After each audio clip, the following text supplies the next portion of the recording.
I mean, we just the way he handled Canada and Mexico with the border issue, it was solved immediately. People were, throwing their toys out of the cot and shouting and shouting. And as soon as they got on the phone with Trump, everything changed immediately.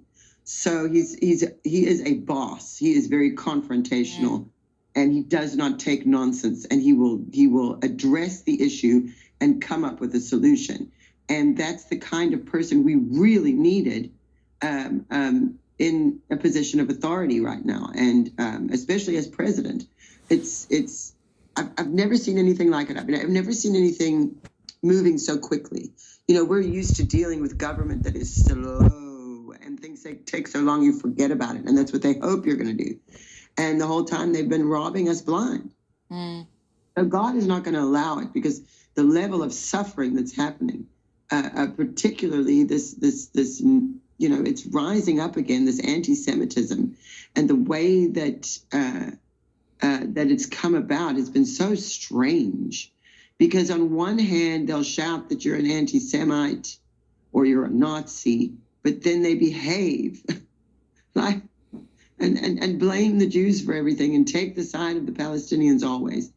And, of course, we don't want anyone suffering in the world, but this situation, it has to be dealt with. And it is so obvious and so demonic, the hatred for the Jews. Yes. And the way that they have very cunningly dealt with the youth. Yes.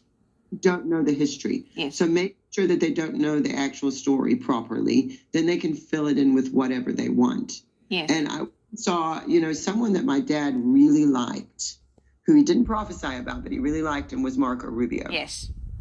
And I remember just, being around Dad, and my mother also told me this, is that, oh, no, he liked Marco Rubio. And he would just say, oh, I like him. He liked. And then you look at what Marco Rubio's been doing, and it's quite interesting. I mean, Christy, do you?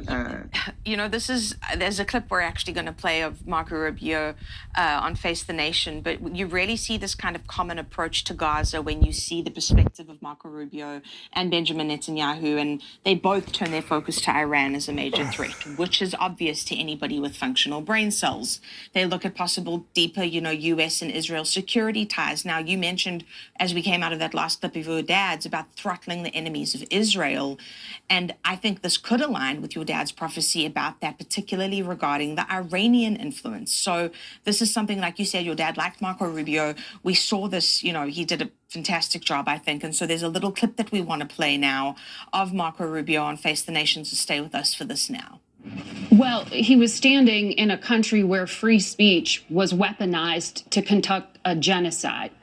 And he met with the head of a political party that has far-right views and some historic ties to extreme groups. The context of that was changing the tone of it. And you know that the censorship was specifically about the right. No, I have to disagree with you. Free speech was not used to conduct a genocide. The genocide was conducted by an authoritarian Nazi regime that happened to also be genocidal because they hated Jews and they hated minorities and they hated those that they had a list of people they hated, but primarily the Jews. There was no free speech in Nazi Germany. There was none. There was also no opposition in Nazi Germany. They were a sole and only party that governed that country. So that's not an accurate reflection of history. I also think it's wrong. Again, I go back to the point of his speech. Okay, the point of his speech was basically that there is an erosion in free speech and intolerance for opposing points of view within Europe, and that's of concern because that is eroding. That's not an erosion of your military capabilities. That's not an erosion of your economic standing. That's an erosion of the actual values that bind us together in this transatlantic union that everybody talks about. And I think allies and friends and partners that have worked together now for 80 years should be able to speak frankly to one another in open forums without being offended, insulted, or upset. Very strong. I mean, he handled her. But how embarrassing for her. I mean, surely she knows what she's saying isn't true. I don't know, Donna. I don't know with a lot of them, to be honest. I don't know. Deduce that what happened with Nazi Germany in World War II had anything to do with free speech. No, I mean it's ludicrous. That's crazy talk. Yes, it's brainwashing talk. that anybody, I will never be able to look at that woman the same. I mean, she's either evil and lying or she's a complete idiot. Well, this is the problem too. You see the brainwashing, and we see here what Marco Rubio said. I love it. He's strong, he's clear. And the other person that's doing an amazing job right now is JD Vance. We see him, what he was saying about Germany. He was slamming these German prosecutors. He was calling it an Orwellian approach to criminalizing speech, which is true, referencing 1984. He warned that this could strain, US and Europe relations. And he was flagging censorship versus free speech issues. And again, what he was saying is aligning with what Marco Rubio is saying. And the thing that I'm just appreciating is that people are making sense again. Whether you look at the press secretary, whether you look at these various people in government, when they're speaking about these issues that are critical, they're making sense. Isn't that magnificent, Donne? After the 4 years that we just had, sense. There's sense being spoken that you can actually perceive and understand. It's phenomenal. And having said that, your dad, Donne, I don't know if you've got this, if you'd like to read it, but your dad's, we've just got this little transcript to read for you about your dad in Paris and what he said. Thinking again about, Europe's approach to speech and immigration leading potentially to conflict or transformation, like which one is it going to be?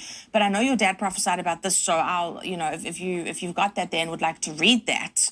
Listen, this is actually a really great prophecy. He was at that church in Paris, and I've been to the church. When I took that trip to Europe in 2012 that I was referencing earlier, he sent me to this particular church in Paris, and I got a chance to meet the pastors and everybody. It was a wonderful church. And when he was there, it was in 2010, November 14th of 2010. Yes. I have played this prophecy on the Reawaken America tour. I have used it in all kinds of broadcasts because he was very specific about things that would happen in Europe, and we're beginning to see this. Here, I'm going to read.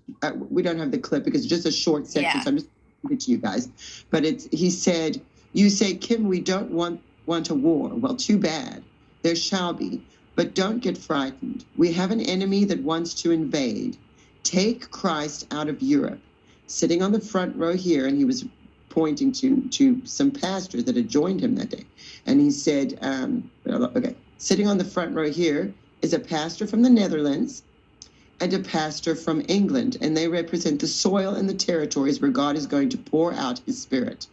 Germany will be included. Italy, there shall be a great move of the Spirit. It is literally the next Reformation that will come out because of reconciliation. That's so key.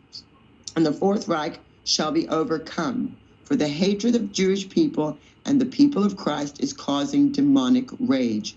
But God has made a declaration. One word out of the mouth of these people and the battle shall be won. And that word is Yeshua, Jesus. So what's so interesting here is we see this very obvious attack on Christians and Jews. More Jews than Christians, but we're seeing it from both.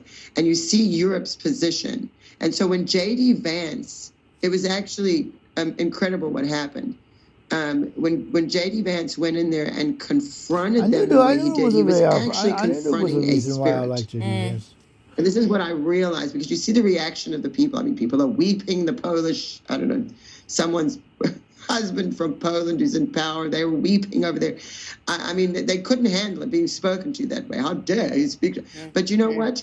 It wasn't just, he needed to confront these issues to Europe, who no one has bothered to do this, and it needed to happen. But there was a spiritual element to what was going on there, and he addressed that demonic rage, as my dad called it. But he addressed that spirit directly and called it out publicly. And so that you'll see them throwing their little tantrums over there in Europe. But definitely there's definitely a spiritual thing going on, and it was just beautiful to see. And not to mention that my dad, he did specifically prophesy about these countries, particularly Germany, a number of times. And I love what he said about Italy, because we're seeing that kind of fall into place in Italy, and we're watching. And so really we're praying for Europe. Italian. Because it's just terrible, the things that are happening there, and how deceived the people are. And, the waking up that has happened in America is now spreading over to Europe. And that's always how it goes. It happens in America first nowadays, and then the rest of the world follows. Well, Europe, Europe is key in being part of waking up to that, and maybe even redefining who they are. So it really is not just, it's reformation, as my dad said in the prophecies, and that's what God was preparing us for. But it's also a transformation. It's transformative. And it's so necessary for the people, because God's people are in America. God's people are in Europe. God's people are in the Middle East. Yes. God's people are in China underground, hiding away to worship him. And he hears the cry of his people. He's hearing them, and he's bringing answers, and he's bringing solutions. And in a most unexpected and unique way, these things are happening. Not only, it's sort of like a dream come true, kind of, and everybody's not sure